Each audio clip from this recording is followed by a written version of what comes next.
υπάρξουν. Κλείνοντας λοιπόν, να σας κάνω την ερώτηση που νομίζω έχει στο μυαλό, αφού είστε και κάτοικος Χανίων, την ερώτηση που στριφογυρίζει στο μυαλό του κάθε πολίτη σε κάθε πόλη.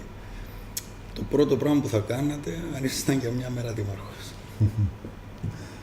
Λοιπόν, το πρώτο πράγμα που θα έκανα,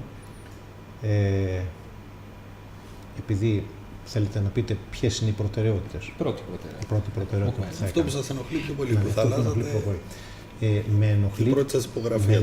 Λοιπόν, με ενοχλεί το θέμα του πώς κυκλοφορείς μέσα στην πόλη των Χανίων συνολικά. Είπατε για το θέμα των αυτοκινήτων τα οποία σφιχτιούν, τα οποία δεν έχουν που να παρκάρουν. Είπατε προηγουμένως για το θέμα των τραπεζοκαθισμάτων, τα οποία έχουν καταλάβει κάθε γωνιά της πόλης. Αναφέρατε τέτοια ζητήματα. Εγώ θα προσθέσω και το θέμα της αισθητικής, διότι το είπατε στην ουσία με το χάλι που έχουν τα σκιάδια στο λιμάνι και όλα αυτά. Και θέματα με ελεύθερους χώρους, με ελεύθερους χώρους πρασίνου κλπ.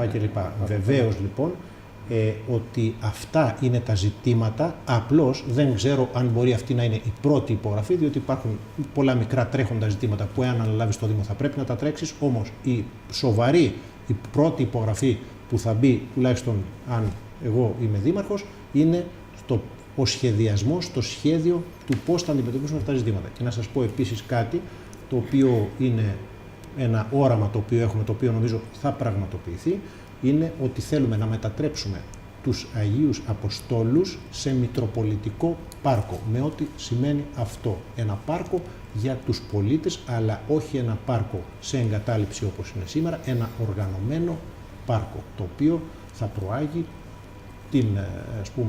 τη ζωή των ανθρώπων, θα βοηθήσει ακριβώς και τον τουρισμό, διότι αυτό φυσικά είναι ένας χώρος πολύ αγαπητός από τον όποιον επισκέπτεται στην πόλη μας, όμως θα μπορέσει να είναι ένας χώρος ήπιας αθλητικής δραστηριότητας και φυσικά ένας χώρος που θα έχει και ο πολιτισμός τη θέση του και την πρώτη θέση θα την έχει φυσικά η επαφή με τη φύση. Είναι ακριβώς μεγάλη τύχη που βρεθήκαμε με ένα τέτοιο πάρκο ελεύθερο στις μέρες μας και δεν έχει τσιμεντοποιηθεί. Σας ευχαριστούμε πολύ. Εγώ σας ευχαριστούμε πολύ. Και εγώ επίσης σας ευχαριστώ. Νομίζω ότι θα ξαναδοθεί ευκαιρία να τα ξαναπούμε και την